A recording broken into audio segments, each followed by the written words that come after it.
Halo semuanya, terima kasih sudah klik video ini dan selamat datang kembali di channel Movie Story. Pada kesempatan kali ini saya akan membahas alur cerita drama Korea yang berjudul All That We Love tahun 2023. Langsung saja kita ke pembahasan episode 1 dan 2. Episode 1 dibuka dengan diperlihatkannya sepasang sahabat bernama Go Yoo yang diperankan oleh Oh Se-hun dan Go Joon-hee yang diperankan oleh Jo Jun-young sedang bersiap untuk melakukan operasi transplantasi. Dokter yang saat itu mengoperasi mereka berdua adalah Ibu Go Yoo. Go Yoo dan Joon-hee masuk ke ruang operasi tanpa perasaan takut dan khawatir.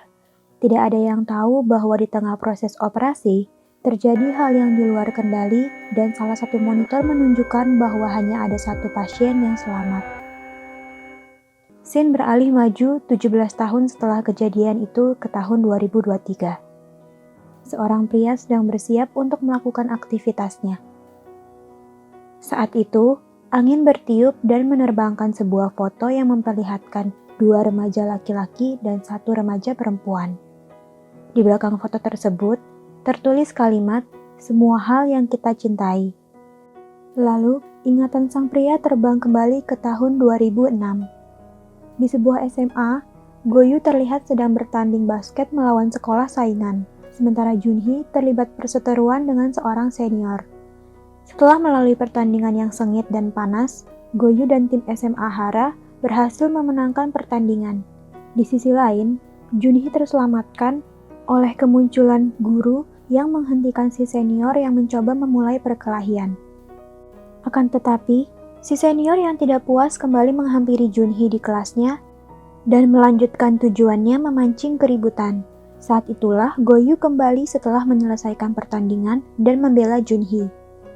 Sore itu, Gong Yoo dan Joon-hee merayakan ulang tahun Joon-hee bersama nenek Joon-hee, Nyonya Mo. Dan sebelum pergi, nenek Joon-hee membawakan bekal makanan kepada Go Yoo untuk diberikan kepada orang tuanya. Di rumah sakit, Ibu Go Yoo memberikan sebuah kaos Arsenal bernomor punggung Thierry Henry kepada Go Yoo. Ibu Go Yoo berkata kalau kaos itu adalah hadiah dari salah satu pasien untuk Go Yoo. Sebelum pulang, Go Yoo dan ibunya berbagi momen hangat. Namun saat itu, Ibu Go Yoo mendapat panggilan darurat sehingga harus segera pergi. Go Yoo memandang kepergian ibunya, seakan hal ini bukan baru kali ini saja terjadi. Flashback ke tahun 1996. Saat itu, Go Yoo yang sedang bersembunyi di dalam lemari di ruang kerja ibunya bertemu dengan Go Jun-young, kakak Joon-hee. Sebelumnya, Ibu Go Yoo memanggil Ibu Jun-young untuk keluar.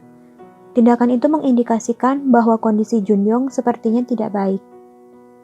Kembali ke tahun 2006, di mana Go Yoo, Joon-hee, dan teman mereka Suntak sedang berada di salon potong rambut sambil bergosip tentang murid baru dan berebut poster artis. Acara rebutan poster itu berakhir menjadi adegan kejar-kejaran antara Go Yoo dan Joon-hee. Saat Joon-hee sedang mengejar Go Yoo, tiba-tiba Joon-hee diserang sakit kepala dan pandangannya kabur. Sementara itu, murid baru yang bernama Han So-yeon menaruh sebuah kaos Henry di atas tempat tidur kakaknya. Alih-alih langsung menuju kelas, So-yeon malah memilih untuk bersembunyi di UKS. Di kelas, Joon-hee mendapatkan serangan sakit kepala dan pandangan buram lagi, sehingga Go Yoo membawanya ke ruang UKS. Mereka berdua tidak menyadari kehadiran orang lain di UKS dan masih memperdebatkan soal poster artis. Demi menenangkan Joon-hee yang ngambek, Go Yoo akhirnya mengalah. Mereka memutuskan untuk menentukan kepemilikan poster dengan undian koin. So-yeon memungut koin yang terjatuh itu, lalu Go Yoo dan Joon-hee pun terpesona saat melihatnya. Beralih kembali ke pria di tahun 2023 yang ternyata berprofesi sebagai psikiater. Ia bernama Dr. Go dan sedang berbicara mengenai gangguan kecemasan kepada pasiennya. Dr. Go juga mempunyai kaos bernomor punggung Henry yang dibingkai dan dipajang di dinding kantornya. Dr. Go menonton berita yang mengabarkan bahwa aktris Han So-yeon sedang membintangi drama baru. Lalu, So-yeon pun muncul di kantor Dr. Go. Kembali ke tahun 2006. Di kelas, para siswa menyambut kedatangan So-yeon. Guru memperingatkan Joon-hee bahwa kini ia punya saingan. karena Soyeon juga dikenal sebagai siswi berprestasi di sekolah lamanya. Goyu menegur Pak Guru karena telah menyebutkan soal persaingan pada murid yang baru pindah. Sepulang sekolah, Goyu dan teman-temannya bermain video games dan Junhee memenangkan kaos Henry milik Goyu. Mereka berjalan bersama sambil membicarakan tentang Soyeon, tanpa menyadari orang yang dibicarakan sedang berjalan di belakang mereka. Soyeon melihat Junhee yang menggunakan kaos Henry, mengira kalau Junhee adalah kakaknya. Soyeon langsung memeluk Junhee dan membuat kedua cowok ini kaget. Goyu bertanya-tanya bagaimana jadinya bila saat itu dialah yang memakai kaos itu.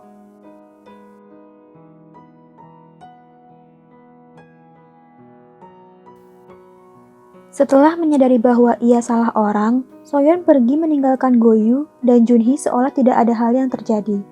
Kemudian penonton dikirim kembali ke kantor Dr. Go di mana Soyeon yang tiba-tiba muncul sedang mengamati semua buku dan penghargaan yang ada di sana.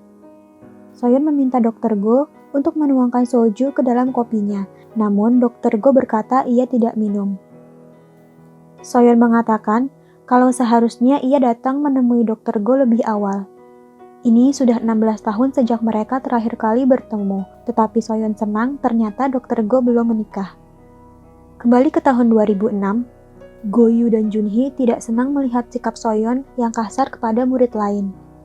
Sepulang sekolah, para cowok mencoba untuk membeli bir menggunakan identitas palsu. Namun, setelah mencoba berkali-kali pun mereka gagal dan akhirnya memutuskan untuk memesan makanan saja. Ketika sedang bermain game sambil menikmati makanan, Yu tidak menyadari bahwa ia makan saus yang mengandung kacang. Tak berapa lama, di kulitnya muncul bintik merah alergi. Mereka bertiga pontang-panting mencari obat alergi Goyu. Setelah berhasil mengatasi alerginya, suntak pulang. Goyu dan Junhee mengenang pertemuan pertama mereka berdua. Saat itu, Goyu membawa Junhee menemui kakaknya Junyoung di rumah sakit.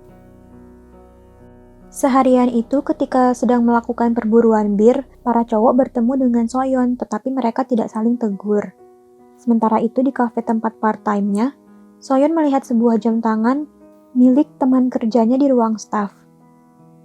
Beberapa saat kemudian, ketika si pemilik mencari jam itu, jamnya tidak berhasil ditemukan dimanapun. Hari itu, penjualan bunga nenek Junhee juga sedang tidak baik.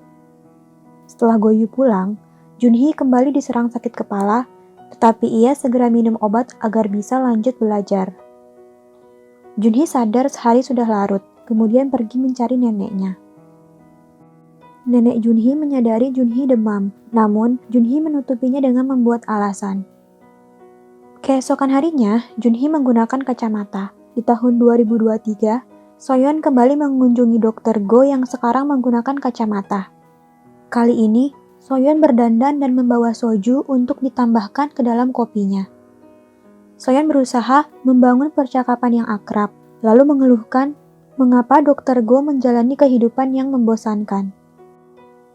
Meskipun Dr. Go mengatakan bahwa ia bersenang-senang, tetapi ia tidak bisa menatap mata Soyeon. Kembali ke sekolah, senior yang sebelumnya lagi-lagi mencoba memulai keributan dengan Junhee. Namun kemudian berlalu mengalihkan targetnya kepada siswa lain. Sementara di kelas, Yu menawarkan seragam olahraga cadangannya untuk Soyeon. Akhirnya mereka telat menuju aula olahraga dan disambut ledekan dari teman-temannya. Goyu diminta guru untuk menunjukkan kemampuannya bermain basket dan akhirnya menghabiskan waktu untuk memberikan pelajaran cara memasukkan bola kepada satu persatu murid. Goyu sangat bangga ketika Junhee yang sama sekali tidak atletik berhasil memasukkan bola ke dalam ring, dan hampir sama senangnya ketika mengetahui Soyeon ternyata cukup atletik. Di sore harinya, Junhee pergi ke toko buku dan mengalami serangan pusing lagi. Saat itu, senior perundung kebetulan lewat di depan toko dan melihat Junhee.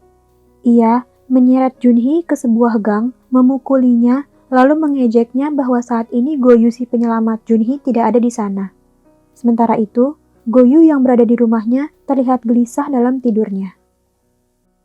Terima kasih sudah menonton, dan kalau kalian suka dengan channel ini, jangan lupa klik like, share, dan subscribe, dan sampai jumpa di episode selanjutnya. Bye!